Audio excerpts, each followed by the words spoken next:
What's up, team? I'm Mike Peterson. Welcome to my podcast. Listen, remember after this to share, like, subscribe to the podcast, and I love your comments, so keep them coming. So today I want to talk a little bit about being okay with who you are. When I was growing up, I was quite the odd kid. Now, I don't say that for drama. I'm telling you, I was odd. I had a Jerry curl. We would get a little box, and my aunt would put it in our hair. Some of you may know what a Jerry curl looked like, but it was a very interesting style. Loved it at the time. But my aunt was not the best in putting a Jerry curl in my hair, so sometimes I looked odd, to say the least. We had an awesome family. I had an amazing mother and father and had two brothers, all played sports. But I was different, and I had come to realize in life how important that would be later on. But I will tell you, growing up, I really struggled with it. I wanted to be like everyone else. I would see these guys, Lawrence and Pat, and these guys were popular, and everybody would joke and laugh with them, and girls would like them. And I was pretty much to myself, minus I had a couple friends, but just in general, I spent most of my time by myself. And you know, at that age, you start to have crazy thoughts. And I really struggled with it. And at one point in my life, I was at an all-time low. I allowed myself to give in to the pity parties and believe that no one really cared for me. Family didn't care, friends didn't care, and I was tired. And I remember going into my bedroom at night and just closing my eyes and envisioning what it was like to no longer be on this earth. I would close my eyes and stop breathing. I was truly struggling. And one day I went to church, and it was an afternoon service, and our pastor, Pastor Samson Murray, was giving a sermon, and one of the times that I actually listened, he was talking about understanding your value, that you were created by God, and that if God created you, that alone gave you value, and that you truly had a purpose for being here. And I listened to it, and I went home and I thought about it. And I thank God dealt with my heart, because that's where I realized, I'm not junk. I'm not worthless. I'm someone. And it changed everything about me, because then I accepted who I was. I wasn't going to try to talk like you. I wasn't going to try to walk like you.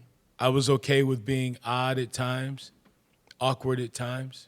But in being okay with who I was, it freed me up to be me and to be engaging and not to isolate myself. And it's crazy, because after that happened, I really started getting heavy into sports. So here I am, about 10th grade, and I'm starting to have some success on the field. And all of a sudden now, here I am in 11th grade, and colleges from all over the country want to talk to me. Now, I want you to keep in mind, all those cool guys that I mentioned that I talked about, none of those guys ever wanted to hang out with me. Very few ever spoke to me. As a matter of fact, I was the butt of many of their jokes. And so now all of a sudden, my name is getting in the newspaper. All of a sudden, Nick Saban, who was the defensive coordinator at the time for Michigan State, is coming to my house. And all of these coaches from all over the country are coming to my house to talk to me. And all of a sudden, I was cool. All of a sudden, everyone wanted to talk to me.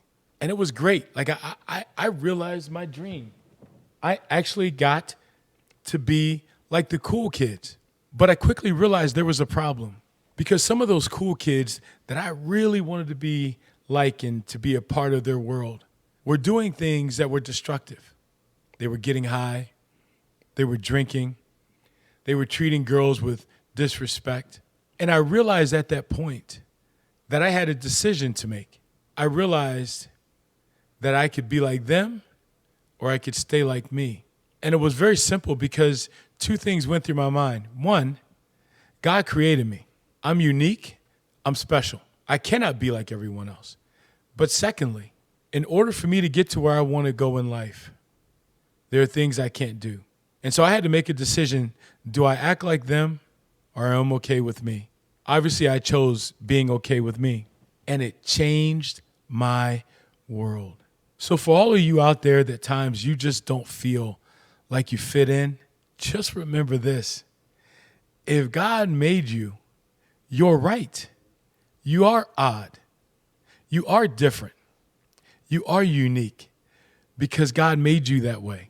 And accept all the beautiful things about you and be okay with that. And don't look to your left or to your right and try to be like that person or to be like this person because you can't. Your fingerprints are your fingerprints. The sooner we accept that team, the sooner we understand that team, the stronger we get. When we truly believe that we were here for a purpose, we do devastating things. We do amazing things. We knock down mountains and we build tall buildings.